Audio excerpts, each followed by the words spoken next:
শেষ নিঃশ্বাস ত্যাগ করার আগে আবু তালেব অসুস্থ, আবু জাহেল উতবা সাইবা একদিকে, আমার নবী আরেকদিকে। আমার প্রিয় নবী বললেন, চাচা আজীবন আপনি ছাতার মতো আমাকে আশ্রয় দিয়েছেন, আজীবন আপনি বাবার মতো কোলে পিঠে করে মানুষ করেছেন, একবার শুধু আমার কানে কানে বলেন লা ইলাহা ইল্লাল্লাহ মুহাম্মাদুর রাসূলুল্লাহ, বাকিটা আমি আল্লাহর সাথে বুঝে নেব। কিন্তু আবু জাহেলও পাশে আছে না নাই? আবু জাহেল কয় না, আবু তালেব খবরদার, আজীবন যে শিরকি ধর্মের উপরে ছিল ওইটার উপরেই থাক, বাপ দাদার ধর্মে চুন কালি মাখিস না। একবার আবু তালেব প্রিয় নবীর নুরানি চেহারার দিকে তাকায়, মনে মনে ভাবে এখনই পড়ে ফেলি কালিমা, মুহাম্মদের আদর্শই আমার আদর্শ বানায় ফেলি। আবার যখন আবু জাহেল উতবা সাইবার দিকে তাকায়, মনে মনে ভাবে না, আগের ধর্ম ছাড়তে চাই না। এই দোটানা অবস্থা থেকে শেষ নিঃশ্বাস ত্যাগ করার আগে আবু তালেব এটা বলে মারা গিয়েছে, আলা মিল্লাতে আব্দুল মুত্তালিব, আমি আব্দুল মুত্তালিবের শিরকি ধর্মের উপর থেকে শেষ নিঃশ্বাস ত্যাগ করলাম।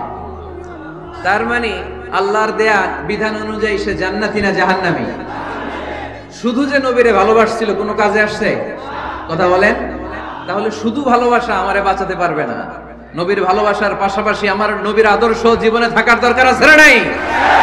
তুমি আশিকে রাসূল, তুমি খাদ্যে ভেজাল দাও, তুমি আশিকে রাসূল, তুমি ওজনে কম দাও, তুমি আশিকে রাসূল, তুমি দেশের টাকা বিদেশে পাচার করো, তুমি গীবত করো, তুমি হিংসা করো, তুমি অহংকারীদের রাজা, তোমার এই ভালোবাসা তোমারে বাঁচাতে পারবে যদি আদর্শে দ্বন্দ্ব থাকে।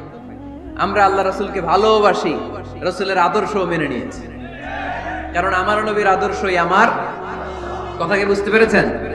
এজন্য রাব্বুল আলামিন বলেন, ওয়ামা আতাকুমুর রাসূলু ফাখুযুহু ওয়ামা নাহাকুম আনহু ফান্তাহু ওয়াত্তাকুল্লাহা ইন্নাল্লাহা শাদীদুল ইকাব।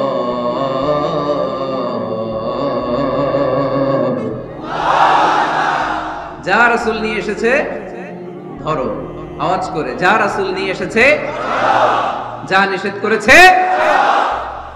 কথা ক্লিয়ার না? একেবারে ক্লিয়ার, পানির মতো ক্লিয়ার। রাসূল যা নিয়ে এসেছে আমরা ধরব, যা নিষেধ করেছে ছাড়ব। কারণ এই রাসূলের মতো কোন রাসূল হয়? এই নবীর মতো কোন নবী হয়? এই নবী এমন নবী যে নবী হ্যাঁ বললে ওটা হ্যাঁ, এটা শরীয়তে হালাল হয়ে যায়। রাসূল যা নিয়ে এসেছে সেটাকে, রাসূল যা নিষেধ করেছে সেটাকে, whatever he take it, whatever he forbids, abstain from it। যা নিয়ে এসেছে আমরা ধরব, ওইটাতেই করলাম, ওইটাতেই বলবো। যা নিষেধ করেছে আমরা ছাড়বো, ঠিক কি না? এই হোক আমাদের স্লোগান, আমরা পড়ি আমিন। এজন্য এই নবী সাধারণ কোন নবী না, এই রাসূল সাধারণ কোন রাসূল না। এজন্য এই রাসূলকে আমাদের জানতে হবে, এই রাসূলকে আমাদের চিনতে হবে। আমাদের জানার অনেক অভাব, বোঝার অনেক অভাব, জানার কোনো শেষ নাই। জাননেওয়ালার উপরও জাননেওয়ালা আছে, শেরের উপর সোয়া শের আছে, ঠিক কি না? এজন্য জানতে হবে। আসুন আমরা জানবো আজকে আমাদের প্রিয় নবীকে কোরআনের আলোকে। কিসের আলোকে? কেমন হবে ব্যাপারটা? ভালো হবে? কোরআনের বাইরে আমরা যাব, কোরআনরে জিজ্ঞেস করব, বলো কেমন ছিল আমার প্রিয় নবী, তোমার চোখে আমার নবী কেমন? যদি কোরআনরে জিজ্ঞেস করে উত্তর আসে না নাই, চিনতে চাই আর প্রশ্ন ছুড়ে দেই, কোরআন তোমার চোখে আমার নবী কেমন? আমার প্রিয় নবীর পরিচয় দাও। কোরআন সর্বপ্রথম যেই পরিচয়টা আমাদের সামনে তুলে ধরবে সেটা হচ্ছে, কোরআন বলে আমার প্রিয় নবীর প্রথম টাইটেল হচ্ছে রাসূলুল্লাহ সাল্লাল্লাহু আলাইহি ওয়াসাল্লাম। এটা সবচেয়ে দামি টাইটেল পৃথিবীতে। যে এমপি, মন্ত্রী, মিনিস্টার, সচিব, কমিশনার, তারপর আইজি, এআইজি, ডিআইজি, যা যা আছে, যত কিছু আছে, ওয়ালি, শহীদ, সিদ্দিক, এই সবগুলো টাইটেলের চেয়ে সবচেয়ে উপরের যে টাইটেল, এটার নাম হচ্ছে রাসূল। এটার নাম কি? এজন্য আমার নবীর সবচেয়ে বড় পরিচয়, কোরআন প্রথম যে পরিচয়টা আমাদেরকে জানাতে চাই, কোরআন বলে তিনি হচ্ছেন রাসূলুল্লাহ সাল্লাল্লাহু আলাইহি ওয়াসাল্লাম, আল্লাহর রাসূল। এটা চাইলেই হওয়া যায় না, হওয়া যায়? আমরা সবাই মিলে ভুইগরের একজনের রাসূল বানাতে চাই, বানানো যাবে তো? কি বলে? সবাই ভোট দিব তারে, পারা যাবে না? আচ্ছা, যত জিন জাতি আছে তারাও আমাদের সাথে ভোট দিল যে এই মিয়া রাসূল। ফেরেশতারা যদি কয় আমরাও ভোট দিলাম, আমরা ইলেকশন করব আর ভোট দিব তোমারে, তুমি রাসূল, সে রাসূল হবে? এর কারণ রাসূল এটা ইলেকশনে হয় না, এটা হয় সিলেকশনে। আর সিলেক্ট করেন কে? আল্লাহু আ'লামু হাইসু ইয়াজআলু রিসালাতা। আল্লাহ ভালো জানেন কারে রাসূল বানাবেন আর বানাবেন না, এটা আমাদের কাজ না, কাজটা কার? এজন্য আল্লাহ নবীর পরিচয় দিয়ে বললেন মুহাম্মাদুর রাসূলুল্লাহি ওয়াল্লাযীনা মা'আহু আশিদ্দাউ আলাল কুফফারি রুহামাউ বাইনাহুম। কোরআন আমাদেরকে বলে তোমাদের প্রিয় নবীর প্রথম পরিচয় তিনি রাসূলুল্লাহ সাল্লাল্লাহু আলাইহি ওয়াসাল্লাম, তিনি হলেন আল্লাহর রাসূল। তার সাথে যারা থাকে তারা কাফেরদের ব্যাপারে বজ্র কঠোর, মুমিনদের ব্যাপারে পুষ্পকমল। সুবহানাল্লাহ পড়েন। আবার কোরআন বলে ওমা মুহাম্মাদুন ইল্লা রাসূলুন ক্বাদ খালাত মিন ক্বাবলিহির রাসূল। মুহাম্মদ রাসূল ছাড়া অন্য কেউ নন, তার আগে এরকম অনেক রাসূল দুনিয়ায় এসে আবার বিদায় নিয়েছে, ঠিক কি না? তাহলে কোরআন কিন্তু প্রথম পরিচয় দিয়ে দিল, এক নাম্বার পরিচয়। আমার নবীর এক নাম্বার পরিচয়, জোরে বলেন, এক নাম্বার পরিচয় তিনি রাসূলুল্লাহ, আল্লাহর রাসূল। কিন্তু আমার নবী এত বিনয়ী, এত ভদ্র, এত নম্র, এত শান্ত, এত শিষ্ট, এত হাম্বল। আউট অফ হাম্বলনেস তিনি নিজেকে রাসূল পরিচয় দিতে লজ্জাবোধ করতেন। তিনি নিজেকে রাসূল পরিচয় দেওয়ার আগে নিজের আরো ছোট করে বলতেন আমি আল্লাহর গোলাম, তারপরে রাসূল। সুবহানাল্লাহ কইতে পারলেন না? কত ভদ্র মানুষ, কত বিনয়ী মানুষ। যদিও তিনি রাসূল, এইটা তিনি পরে বলতেন, আগে বলতেন ইন্নী আব্দুল্লাহি ওয়া রাসূলুহু, আমি আল্লাহর বান্দা তারপরে রাসূল। সুবহানাল্লাহ। ইন্নী আব্দুল্লাহ ওয়া রাসূলুহু, আমি আল্লাহর বান্দা এবং আল্লাহর রাসূল। আমরাও যখন আত্তাহিয়াতু পড়ি, শাহাদা বাক্য যখন পড়ি, আমরা পড়ি আশহাদু আল্লা ইলাহা ইল্লাল্লাহ ওয়া আশহাদু আন্না মুহাম্মাদান। একটা হলো আব্দুহু আর একটা রাসূলুহু। তিনি আল্লাহর আবদ, গোলাম, দাস, আবার তিনি রাসূল।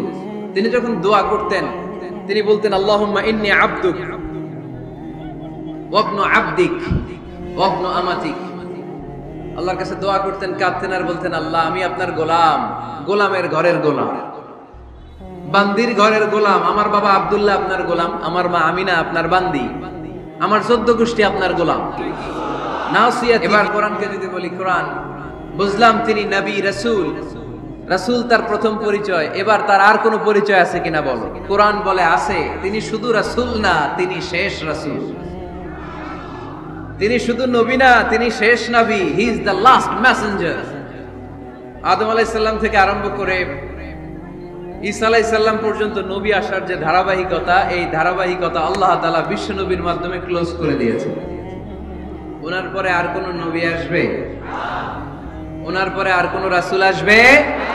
এজন্য কোরআন বলে মা কানা মুহাম্মাদুন আবা আহাদিম মির রিজালিকুম ওয়ালাকিন রাসূলুল্লাহি ওয়া খাতামান নাবিয়্যিন। খাতামান নাবিয়্যিন, he is the last messenger, শেষ নবী। তারপরে কোনো নবী নাই, তারপরে কোনো রাসূল নাই। এখন যদি কেউ দাবি করে আমি নবী, হ্যাঁ, কি চলবে?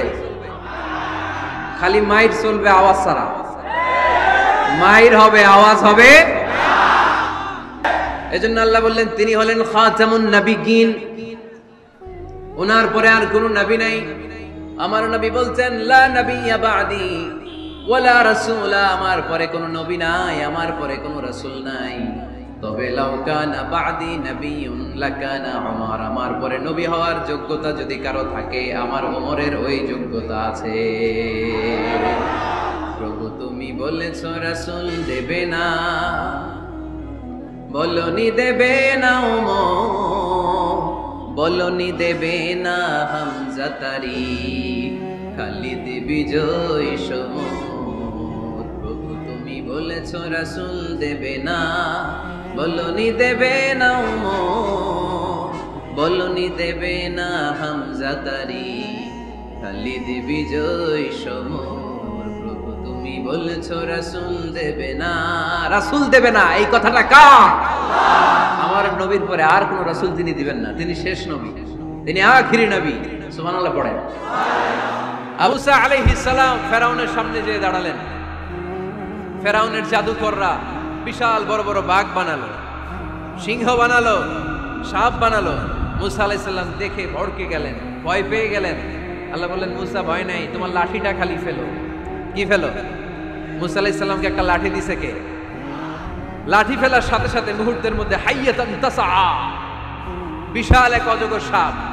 এই বিশাল অজগর সাপ ফেরাউনের জাদুকরদের বানানো সব ভাগ, ভাল্লুক, সিংহ আর সাপগুলো রেখে বিশাল ফানা ধরে আছে। আর সাপ বলতে শুরু করেছে, আর কি আছে নিয়ে আয়। সুবহানাল্লাহ কইতে পারলেন না? এই দৃশ্য দেখার সাথে সাথে ফেরাউনের রাজপ্রাসাদের সামনে যতগুলো জাদুকর ছিল, কোরআন বলে ফাউলকিয়াস সাহারাতু সাজিদিন। এই দৃশ্য দেখা মাত্রই ফেরাউনের নিয়ে আসা বড় বড় জাদুকরগুলো মুসা আলাইহিস সালামের সামনে দাঁড়িয়ে আল্লাহর জন্য সিজদায় লুটিয়ে পড়েছে। ফাউলকিয়াস সাহারাতু সাজিদিন, সিজদায় লুটিয়ে পড়ে ঘোষণা দিল, আমি ফেরাউনরে মানি না, আমি কোন নাস্তিককে মানি না, আমি মুসার রব, হারুনের রব, বনি ইসরাইলের রব, আল্লাহর জন্য সিজদায় লুটিয়ে পড়লাম। চিল্লায় পড়েন আল্লাহু আকবার। মুহূর্তেই এক সিজদার কারণে তাদের নসিবে হেদায়েত দিয়ে দিয়েছে কে? পৃথিবীর কেউ কাউরে হেদায়েত দিতে পারে? অনেক বাবা ছিল নবী, ছেলের কপালে হেদায়েত নাই, আছে না নাই? অনেক ছেলে ছিল নবী, বাবার কপালে হেদায়েত নাই, আছে না নাই? হেদায়েত দেওয়ার মালিক একজন, চিল্লায় বলেন তিনি কে? একটা সিজদা, একটা সিজদা, একটা সিজদার আদেশকে অমান্য করার কারণে ইবলিস জাহান্নামীদের সর্দার। চিল্লায় বলেন ঠিক কিনা? ওয়া ইয কুলনা লিল মালাইকাতি ইসজুদু লিআদম ফাসাজাদু ইল্লা ইবলিস আবা ওয়াস্তাকবারা ওয়া কানা মিনাল কাফিরিন। আল্লাহ বললেন, ও ফেরেশতাকুল সবাই আমার আদেশ মোতাবেক আদমকে সিজদা করো। সবাই সিজদা করলো, একজন ছাড়া, সে কে? আরো জোরে বলেন কি নাম? আবা, অস্বীকার করলো, ওয়াস্তাকবারা, অহংকার দেখালো, ওয়া কানা মিনাল কাফিরিন, কাফেরদের অন্তর্ভুক্ত হলো, জাহান্নামীদের সর্দার হলো। কয়টা সিজদার আদেশ? আওয়াজ করে বলেন, কয়টা সিজদার আদেশ অমান্য করছে? সিজদা কয়টা দেয় নাই? আপনি দেন নাই কয়টা? হ্যাঁ, আমরা দেই নাই কয়টা? এক সিজদা না দিয়া জাহান্নামীদের লিডার। আমরা সিজদা মিস করছি কয়টা? কয়টা? মুসলমান সিজদায় লুটিয়ে পড়তে হবে একজনের খুশির জন্য, তিনি কে?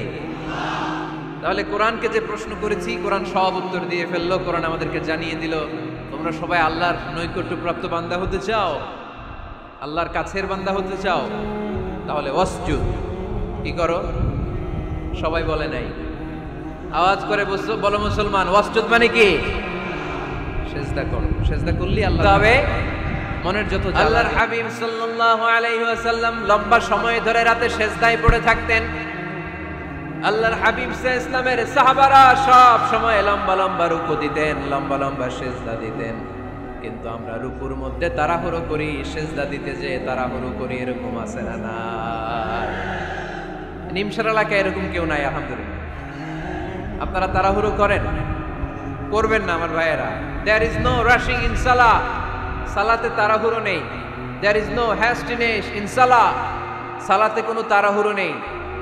সল্লু সালাতান মুআদ্দি', এমন ভাবে নামাজে দাঁড়াবেন মনে করবেন এটাই হতে পারে আমার জীবনের শেষ নামাজ, ঠিক কি না? Perform the salah as if this is your last and final prayer. এমন ভাবে মুসল্লায় দাঁড়ান মনে করেন এটাই হতে পারে জীবনের শেষ নামাজ। This is my last chance. এখন বাজে 3:30।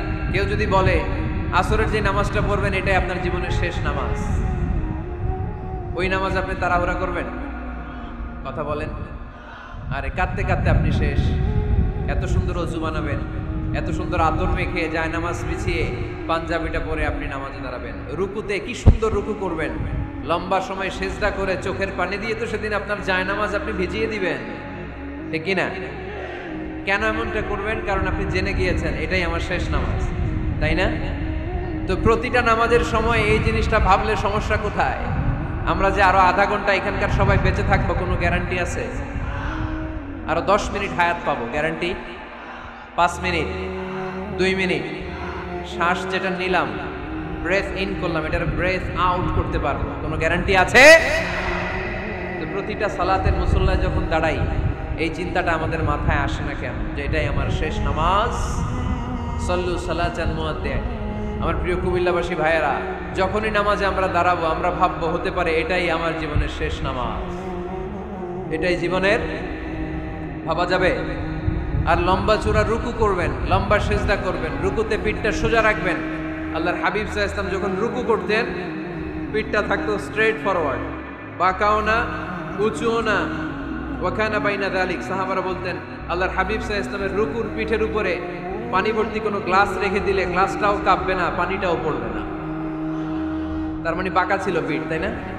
কি ছিল? সোজা। আবার আল্লাহর হাবিব সাল্লাল্লাহু আলাইহি ওয়াসাল্লাম বললেন সবচেয়ে বড় চোর যে নামাজে চুরি করে। সাহাবারা বললেন কাইফা ইয়াসরিকু ফিস সালাহ, নামাজে কেমনে চুরি করে?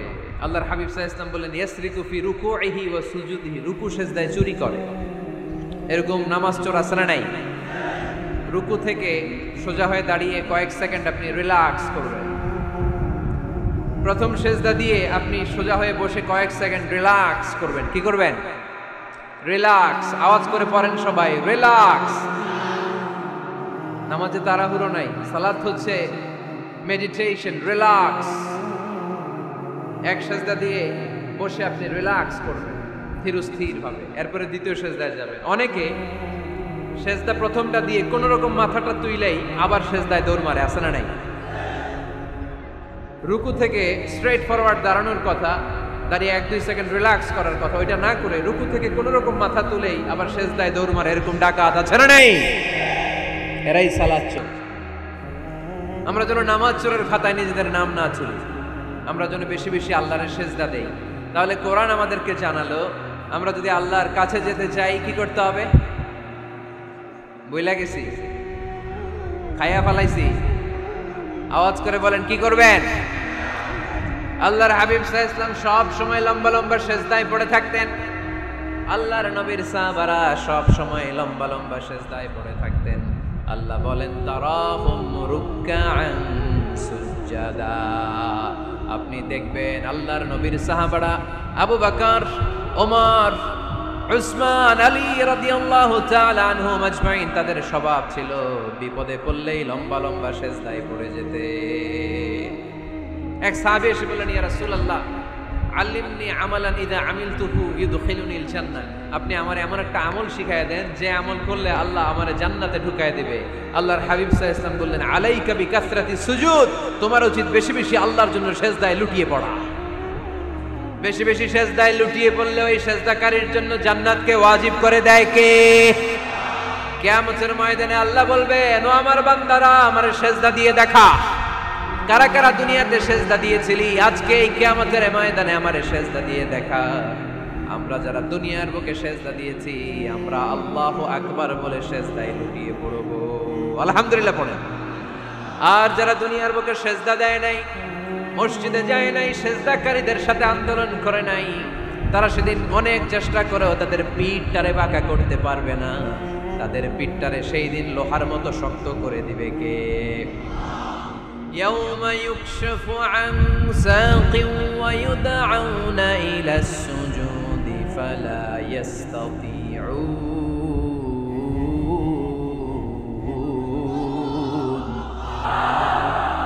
সেদিন আল্লাহ তাআলা উনার পায়ের গোছা উন্মুক্ত করবেন, পায়ের গোছা দেখাবেন আর বলবেন সেজদা দাও, সেজদা দাও।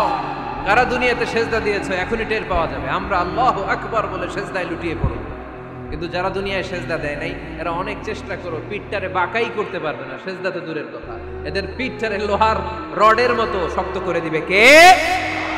যা দেখো খালি চোখে সব কিছু আল্লাহর তাসবিহ পড়ে, সব আল্লাহর জিকির করে, সব আল্লাহর সেজদা দেয়। ওয়ান-নাজমু ওয়াশ-শাজারু ইয়াসজুদান, আকাশের তারা, দুনিয়ার বৃক্ষরাজি সেজদা দেয় একটা সত্তাকে, তিনি কে? অস্ট্রেলিয়ায় একটা শহর আছে সিডনি, সিডনিতে একটা জঙ্গল আছে, ওই জঙ্গলে একটা গাছ মানুষের মতো করে টু দ্য ডাইরেকশন অফ কিবলা, কিবলামুখী হয়ে এখনো রুকু দিয়ে আছে। সুবহানাল্লাহ পড়তে পারলেন না আওয়াজ করে? অনেক ক্যালেন্ডারে ছবিটা দেখা যায়, পেপার কাটিং আমি দেখেছি। একেবারে মানুষের মতো গাছটা, এটা এমন ভাবে বড় হয়েছে, এটা বড় হয়ে এমন ভাবে বেন্ড করেছে, মাথাটা বাঁকা হয়ে টু দ্য ডাইরেকশন অফ কিবলা, কিবলামুখী হয়ে রুকু করে আছে। অনেক গাছ আছে সেজদা করে আছে। গোটা বিশ্বের যা কিছু দেখা যায় সব কিছু সেজদায় লুটিয়ে পড়ে কার জন্যে? সব কিছু জিকির করে কার? ওই কান আমাদের নাই তাই আমরা শুনি না, ওই চোখ আমাদের নাই তাই আমরা দেখি না, কিন্তু মহাবিশ্বের সবকিছু সেজদা করে কারে? এজন্য আমরাও সেজদা করতে চাই একজনকে। চিল্লায় বলেন তিনি কে? আমরা মসজিদে একটা সেজদা দেব, আবার মাজারে যে আর একটা দেব। হ্যাঁ, সমস্যা কি? সব জায়গায় দিলাম, মসজিদেও কিছু দিলাম, মাজারেও কিছু দিলাম। কুমিল্লার ভাইয়েরা আওয়াজ করে উত্তর দাও, মুসলমান সেজদায় কোনো ভাগাভাগি চলে? আল্লাহর রাজত্বে কোনো ভাগাভাগি আছে?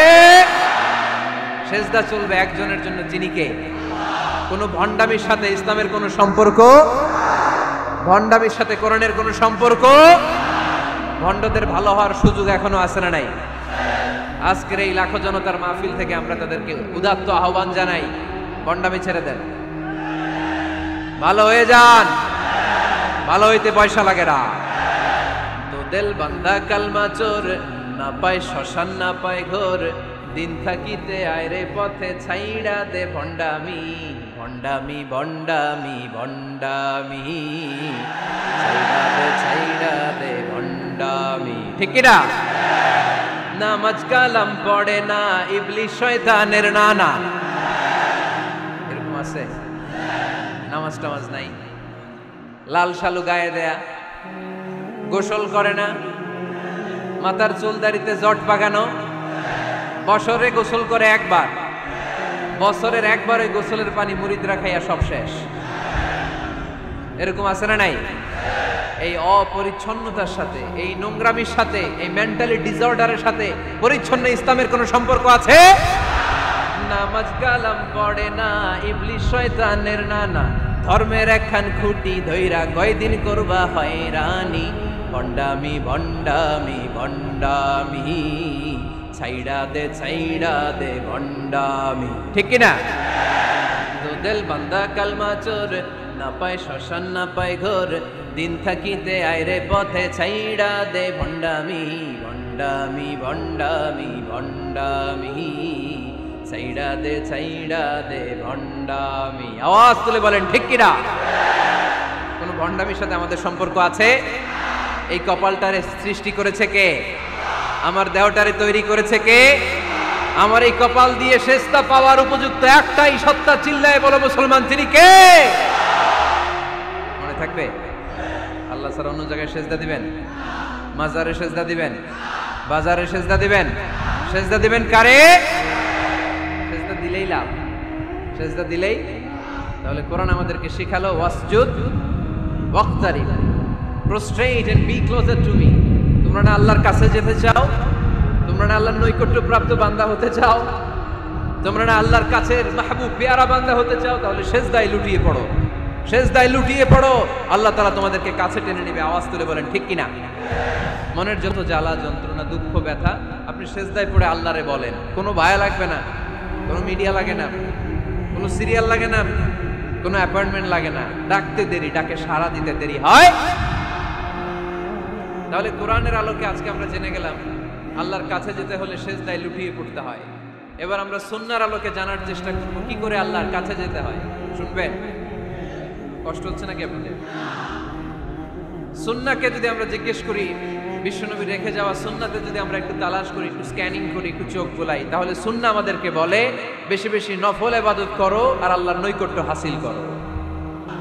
এজন্য বিশ্বনবী সাল্লাল্লাহু আলাইহি ওয়াসাল্লাম বদরের প্রান্তরে তলোয়ার নাই, ঘোড়া নাই, ওট নাই, সৈন্য সামন্ত নাই, না খেয়ে হাড্ডি সারা 313 জন মুসলমানকে নিয়ে আল্লাহর উপর ভরসা করে বদরের প্রান্তরে দাঁড়ালেন।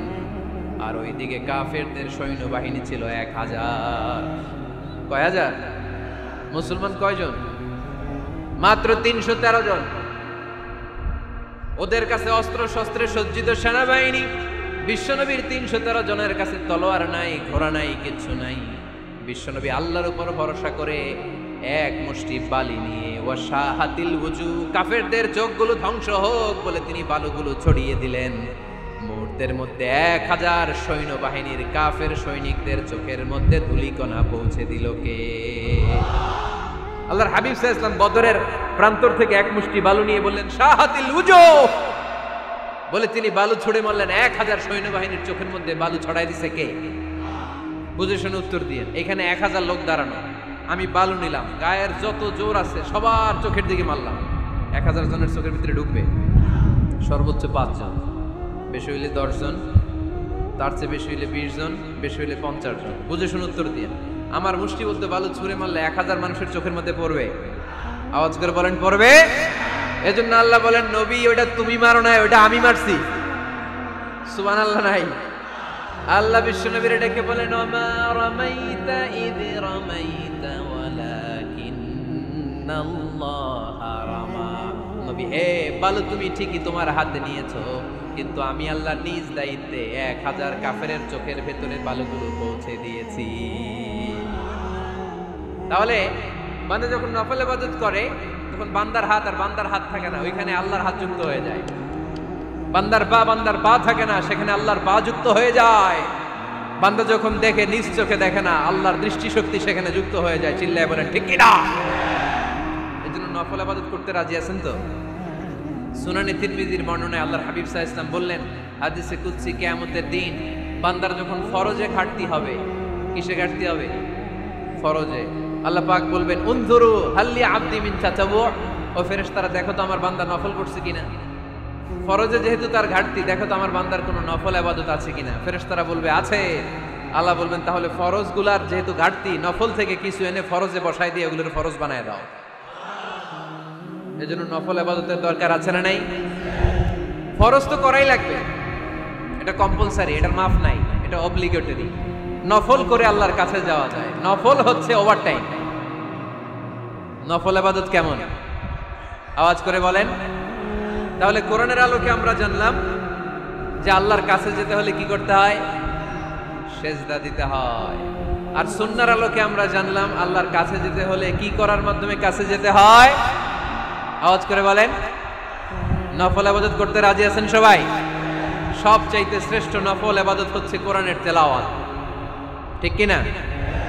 কিন্তু এখন নানা ষড়যন্ত্রের কবলে পড়ে আমাদের বক্তব্য বন্ধ হচ্ছে, আমাদের কোরআন তেলাওয়াত থেমে যাচ্ছে। কোরআনের তেলাওয়াত কশিনকালেও থামায় দেওয়া যাবে না। চিল্লায় বলেন ঠিক কি না? রোজ সকালে শুনতাম আগে আল কোরআনের বাণী রে, আল কোরআনের বাণী। এখন শুনি সারে গামার দীপ্ত ফ্যান ফ্যানানি। ধর্মপ্রাণ মুসলমান আজকাল হয়েছে মডার্ন ধর্মপ্রাণ। আমরা বড়ই ধর্মপ্রাণ, নামাজ রোজার কিছু নাই, ভুলেও ধরি না কোরআন। ধর্মপ্রাণ ঠিক না? প্রতিদিন কোরআন শিখায় যে তার পকেট যায় ফাঁকা রে, তার পকেট যায় ফাঁকা। সপ্তাহে 2 দিন গান শিখায় যে নেয় তো 1000 টাকা। ধর্মপ্রাণ মুসলমান আজকাল হয়েছে মডার্ন। ধর্মপ্রাণ ধর্মপ্রাণ আমরা বড়ই ধর্মপ্রাণ, নামাজ রোজার কিছু নাই, ভুলেও ধরি না কোরআন। ধর্মপ্রাণ। আমরা কি এমন ধর্মপ্রাণ হতে চাই? ফজরের পরে আমাদের সিলেবাস কি? কোরআন তেলাওয়াত। আওয়াজ করে সবাই বলেন, ফজরের সালাতের পরে আমাদের প্রতিটি পরিবারে, প্রতিটি ঘরের সিলেবাস কি? তাহলে কোরআন তেলাওয়াত করব।